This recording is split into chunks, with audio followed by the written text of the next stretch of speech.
Now you have to be quiet because they're very sensitive. Here they are.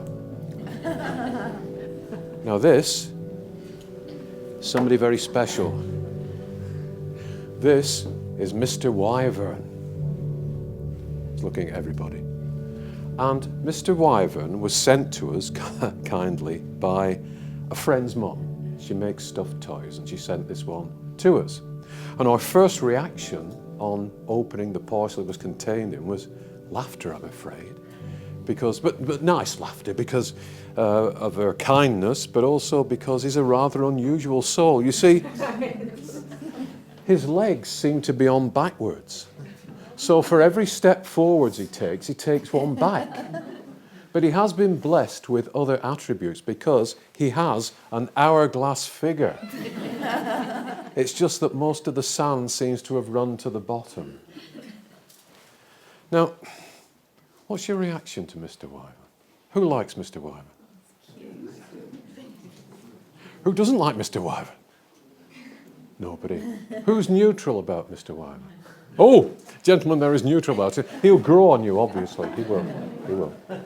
But my point in bringing this soft toy out is to say that by saying who reacts to him positively, who reacts to him negatively, you connect with him by doing so. You connect with this object. And you imbue this object with whatever your perception of him is. Now, we gave him a personality. We can't get rid of him, can we? No. Sleeps under the bed, doesn't he? It's dark under there, but he doesn't make any... We imbued him with a personality. And he has that personality. He reacts to us as we have put vibrations into him. As all objects do in our lives. There is an exchange, a dance of energy whenever we focus on the objects that are close to us and around us. From our cups and saucers to our houses and our cars. And if we are aware of this, and if we approach those objects with love and positively, they will give back to us love and positivity. And you will find that the things that should conk out, I think is the technical term, don't. That they last longer, that we can rely on them, that we never get any negative vibes from them.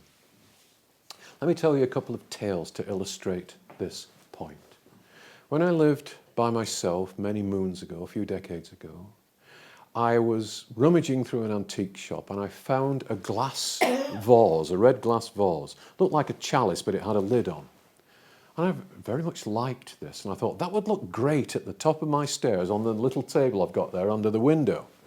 And so I bought this thing, and I popped it in position there. It looked great.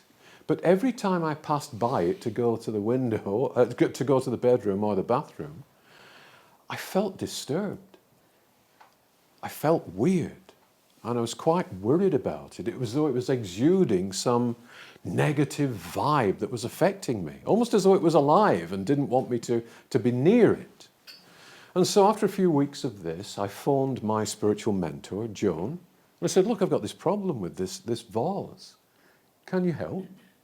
And she said, well, go and get hold of it, and we will tune in independently, both of us, and see what we can find out about it. And so I held this vase, and I tuned in, and she tuned in, and we got the same impressions from it. It had belonged, at one point, to a very angry man.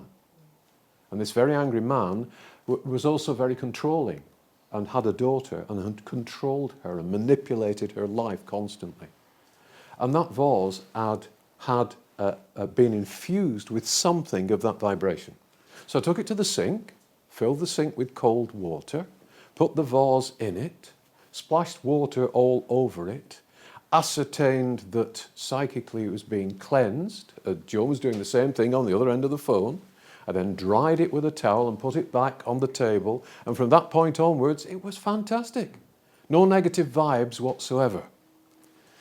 Now, Joan, in her marital home, couldn't stand the house. She didn't know why. She didn't like the house at all. She couldn't stand being in it, to such an extent that winter or summer, didn't matter, she would go onto the town square and sit on a bench in the town square rather than be in that house by herself. And then one day she said, I've had enough of this. I'm not doing things in the right way. And she went through the house and she said, I'm so sorry that we don't get on. I'm not approaching you in the right way. And she put her hands on the walls in each room and she said, do forgive me. I love you. Room to room she went and she did this.